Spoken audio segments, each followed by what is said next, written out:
آسام فساد کے متاثرین کے لیے مجلس اتحاد مسلمین کی امداد کے ساتھ ایک ٹیم ضلع دھودنوئی پہنچ گئی ہے۔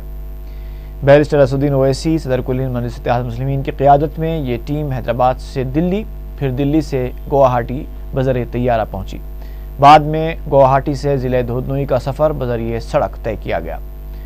مجلس کی جانب سے 15 لاکھ روپے کی ادویہ اور 1 کروڑ روپے کی امداد کا متاثرین کے لیے اعلان کیا گیا تھا۔ ڈاکٹرز کی ایک ٹیم بھی آسام پہنچ چکی ہے جو پناہ گزینوں کے کیمپ میں بیمار افراد کا علاج کرے گی۔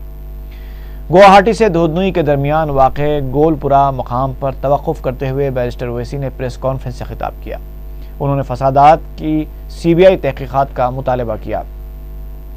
صدر مجلس نے مسلمانوں کے تحفظ اور کیمپوں میں رہنے والے مسلمانوں کی بازآباد کاری کا بھی مطالبہ کیا۔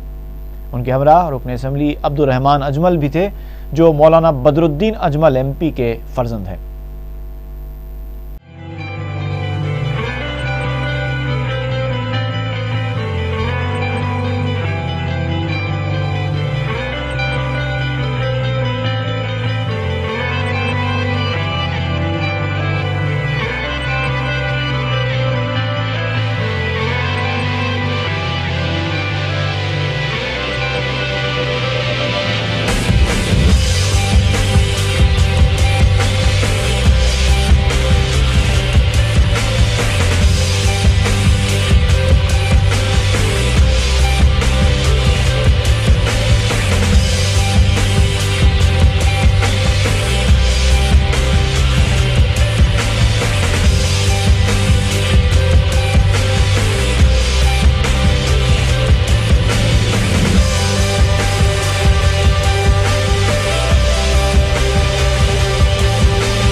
کہ ریاستی حکومت اسٹیٹ گورنمنٹ کی طرف سے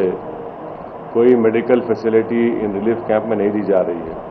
اور جو ہم لوگ جو دیکھے ان ریلیف کیمپ میں کئی چھوٹے بچے ہیں جو بیمار پڑے ہوئے ہیں، ڈائریا ہے ان کو، کئی ایسے جو ضعیف لوگ ہیں وہ اینیمک ہو چکے ہیں، آئرن نہیں ہے ان کو، پانی صاف نہیں پینے کی بنا پر کئی لوگ بیمار ہیں۔ تو میں نے اسی وقت یہ ارادہ کیا اور اللہ کا فضل و کرم ہے کہ اللہ نے میرے اس نیت کو پورا کیا کہ ہم لوگ حیدرآباد سے ہمارا جو میڈیکل کالج ہے وہاں پر ہم لوگ 2 ہاسپٹل چل کی ٹیم کو میں لے کر آیا ہوں،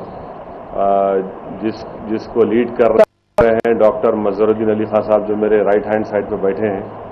وہ ہمارے ہاسپٹل کے سپرنٹینڈنٹ بھی ہیں اور آرتھوپیڈک کے پروفیسر بھی ہیں اور سرجن بھی ہیں. اور ہم لوگ یہاں پر بدرالدین اجمل صاحب کے جو ایکس MLA ہیں وہ ڈاکٹر بھی, ڈاکٹر آدتیہ صاحب سے ہم لوگ انٹریکٹ کیے, ان سے بات کیے, اور ان کے بولنے پر جو دواؤں کی سخت ضرورت تھی ان دواؤں کو ہم لوگ, اور جو بیبی فوڈ ہے خاص طور سے, وہ لوگ ہم لوگ لے کر آئے. اور ہماری پوری کوشش ہوگی کہ ان ریلیف کیمپ میں چاہے کوئی بھی ہو, چاہے وہ مسلمان ہو نہ ہو, بوڈو ہو نہ ہو, ان سب کو ہماری کوشش یہ ہے کہ ان کو اس سے فائدہ پہنچے. ہم کوئی بڑا کام نہیں کر رہے, ایک چھوٹی سی کوشش ہماری ہے. اس کے بعد انشاءاللہ تعالی ہماری